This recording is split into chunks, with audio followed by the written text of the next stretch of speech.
बेटा हमारा क्वेश्चन क्या है? The profit and loss account of Hanuman showed a net profit of 6 lakh.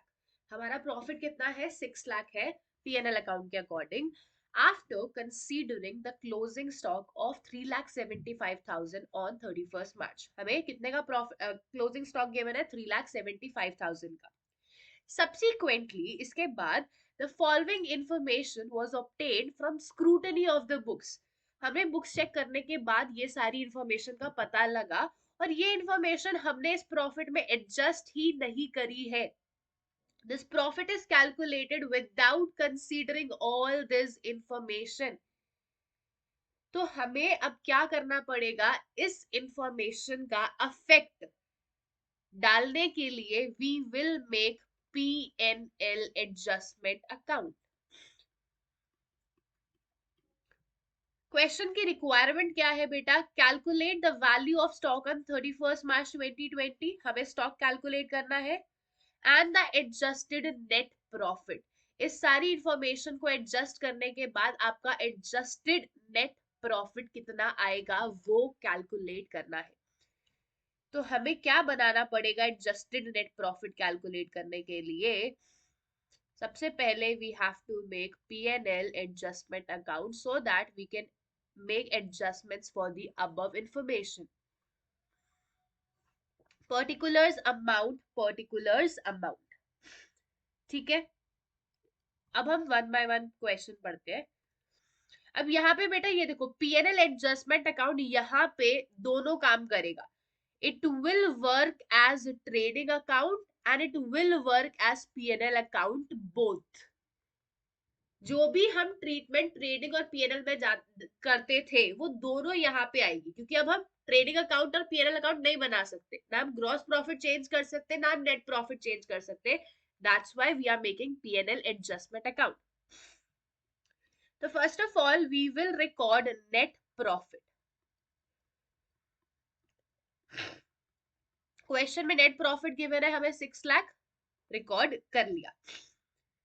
ठीक है, दूसरा हमें गिवन है purchases for the year included 15,000 paid for the new electrics.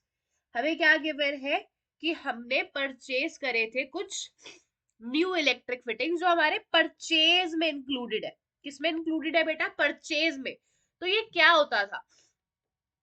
ये ट्रेडिंग अकाउंट में परचेजेस में से माइनस होता था, क्योंकि ये परचेज में इंक्लूडेड है तो ये परचेज में से माइनस होगा इलेक्ट्रिक फिटिंग्स. लेकिन अब हम ट्रेडिंग अकाउंट तो बना नहीं रहे, हम इसको परचेजेस में से माइनस तो नहीं कर सकते. अगर ये डेबिट वाली साइड से माइनस हो रहा है इसका मतलब क्या है? इसका क्रेडिट बैलेंस है. अगर कोई आइटम डेबिट में से माइनस हो रहा है इसका मतलब क्या है? इसका क्रेडिट बैलेंस है. तो हम इसको परचेजेस में से माइनस नहीं कर सकते, लेकिन अब हम क्या करेंगे? इसको क्रेडिट साइड रिकॉर्ड कर लेंगे. अगर क्रेडिट साइड रिकॉर्ड करें इसका मतलब ऑटोमेटिकली डेबिट से क्या हो रहा है? माइनस हो रहा है. तो बाय इलेक्ट्रिक फिटिंग्स क्या होगा आपका? क्रेडिट साइड आ जाएगा, क्योंकि एक तरीके से परचेजेस से माइनस हो रहा है. और ये आपका एसेट है, बैलेंस शीट में जाएगा, लेकिन बैलेंस शीट हमें बनानी नहीं है. ये क्या है? आपका एसेट है, बैलेंस शीट में जाएगा, जो हम नहीं बना रहे हैं. तो इसका क्रेडिट बैलेंस था बेटा, हमने इसको क्रेडिट साइड रिकॉर्ड कर लिया.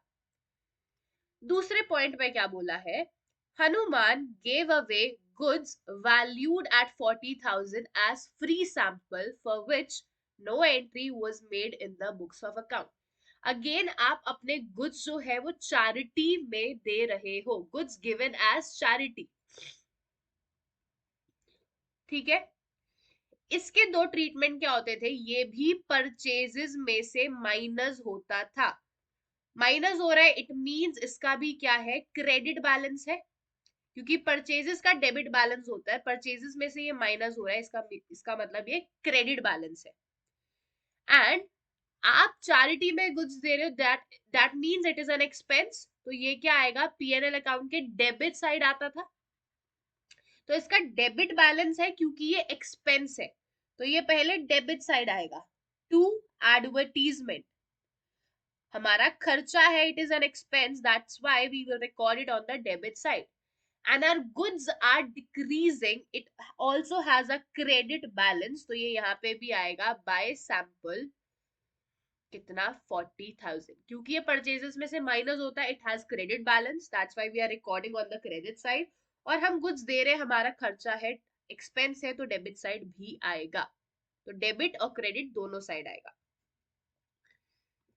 Then invoices for goods amounting to 2,50,000 have been entered on 27th March. हमने गुड्स परचेज करे थे, हमें इनवॉइस रिसीव हो गया, लेकिन हमने गुड्स को स्टॉक में इंक्लूड नहीं करा. गुड्स को स्टॉक में इंक्लूड करना है, क्लोजिंग स्टॉक जो है क्या होगा, एक minute, it is not included in the closing stock. जब आप इसको इंक्लूड करोगे, closing stock will increase, closing stock will increase, therefore it will be recorded on the, ये कहां रिकॉर्ड होता था क्लोजिंग स्टॉक, ट्रेडिंग अकाउंट के क्रेडिट साइड. इसका कौन सा बैलेंस है, credit balance, so we will record it on the credit side by stock. By stock कितना, 2,50,000. कर लिया record. I'm sorry. Next we have is in March 2020, goods of 2 lakh sold and delivered were taken in the sales for April 2020. हमने goods बेचे कब है, मार्च में, but हमने इसकी सेल कहाँ रिकॉर्ड करी है, अप्रैल में. It means it is not recorded in March, it is taken in the sales of April. मतलब हमने उसको मार्च में रिकॉर्ड नहीं करा था, हमने उसको कहाँ रिकॉर्ड किया, अप्रैल में. So we have to record this sales. हमने सेल्स को रिकॉर्ड करना पड़ेगा मार्च में ही. और सेल्स का कौन सा बैलेंस होता है बेटा, क्रेडिट बैलेंस होता है. So again this will be recorded on the credit side by sales 2 lakh rupees.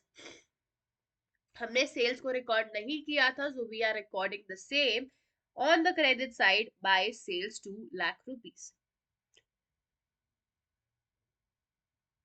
Next, एक मिनट देंगे.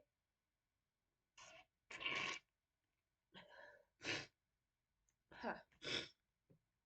Goods costing 75,000 was sent on sale or return in March 2020 at a profit of 1/3 on cost. हमने 75,000 के goods भेजे हैं and the profit is 1/3 on cost.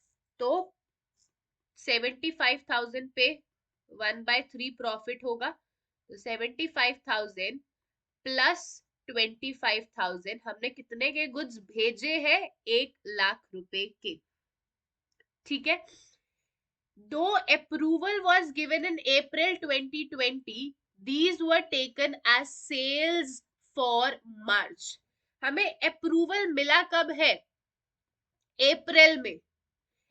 से हमें approval मिला कब है, अप्रैल में, लेकिन हमने सेल्स को कहाँ रिकॉर्ड कर लिया, मार्च में. तो हमने मार्च में उसको गलत सेल्स रिकॉर्ड किया है, बिकॉज मार्च में तो अप्रूवल मिला ही नहीं था. अप्रूवल मिला कब है, अप्रैल में. So we have to cancel this sales. हमें मार्च की सेल को क्या करना पड़ेगा, कैंसिल करना पड़ेगा, क्योंकि मार्च में अप्रूवल ही नहीं मिला था. तो सेल को पहले आपने क्रेडिट किया होगा, सेल को पहले आपने क्रेडिट किया होगा. अब उसको कैंसिल करने के लिए हमें सेल को क्या करना पड़ेगा, डेबिट करना पड़ेगा. क्या करना पड़ेगा, सेल को कैंसिल करने के लिए डेबिट करना पड़ेगा. तो 2 सेल्स कितने से डेबिट कर दोगे, 1 लाख रुपीस से. 75,000 की कॉस्ट थी, 75,000 पे आपने प्रॉफिट कमाया होगा, 25,000 कुछ बेके कितने होंगे, 1 लाख के. तो हमने सेल को कैंसिल किया, कैंसिल करने के लिए सेल का क्या हो गया बेटा, डेबिट बैलेंस हो गया. और ये वाले जो गुड्स है, ये अभी कस्टमर के पास ही पड़े थे, तो जब हम सेल को कैंसिल करेंगे हमारा स्टॉक भी क्या है, बढ़ जाएगा। हमारे गुड्स कस्टमर के पास है ना, पहले जब हमने सेल करी होगी, देखो एक हमने सेल को क्रेडिट किया होगा, दूसरा हमने अपने स्टॉक को कम कर दिया होगा। तो अब हम जब इसको कैंसिल करेंगे तो हम सेल्स को क्या कर देंगे, डेबिट कर देंगे, और हमें स्टॉक को भी क्या करना पड़ेगा, बढ़ाना पड़ेगा। तो हम स्टॉक को बढ़ाएंगे, बट हम स्टॉक को कॉस्ट पे बढ़ाएंगे। तो यहां पर मैं स्टॉक को बढ़ाऊंगी, क्योंकि मेरी सेल कैंसिल हो रही है, ये गुड्स मेरे को बिलोंग करते हैं, तो 75,000 कॉस्ट है और स्टॉक 75,000 से बढ़ जाएगा। अब हमने सारी इंफॉर्मेशन जो है रिकॉर्ड कर ली है। अब आपने क्या करना है, हमें टोटल करना है। क्रेडिट साइड का टोटल करेंगे 6 lakh plus 15,000 plus 40,000 plus 2,50,000 plus 2 lakh plus 75,000। आपका टोटल आएगा 11,80,000। 11,80,000 में से हम ये 1,40,000 माइनस करेंगे, बैलेंसिंग फिगर आ जाएगी टू एडजस्टेड नेट प्रॉफिट कितना, 10,40,000। ये आ गया आपका एडजस्टेड नेट प्रॉफिट जो क्वेश्चन में मांगा था। ठीक है, ये कैलकुलेट कर लिया। अब स्टॉक भी कैलकुलेट कर लेते हैं। बेटा स्टॉक हमें ऑलरेडी क्वेश्चन में गिवन है ऑन 31 मार्च। कितना गिवन है, 3,75,000, ये गिवन था। इसमें हम ऐड कर देंगे परचेजेस, ये वाले गुड्स जो हमने इंक्लूड ही नहीं करे थे स्टॉक में, ये भी तो हमें बिलोंग करते हैं ना। तो purchases not included in stock, ये हमारे स्टॉक को बिलोंग करते, हमने इंक्लूड नहीं किया था, तो अब हम इसको क्या करेंगे, ऐड कर देंगे। साथ में ये वाले गुड्स जो हमने कैंसिल करी अभी सेल, मैंने आपको बताया स्टॉक जो है बढ़ जाएगा 75,000 से। इसको क्रेडिट साइड भी लिखा है यहाँ पे। हमने सेल कैंसिल करी, हमारे गुड्स कस्टमर के पास पड़े हैं, लेकिन बिलोंग तो ये हमें करते हैं ना, तो ये भी क्या हो जाएगा, यहाँ पर ऐड हो जाएगा गुड्स लाइंग विद कस्टमर।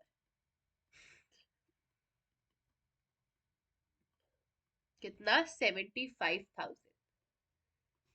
तो पहले 375 थे हमारे पास, हमने परचेज करा, हमारे गुड्स कस्टमर के पास पड़े हैं, तो टोटल आपका स्टॉक है कितना, 7 lakh rupees. This is your value of stock on 31st March. With this, the question is over.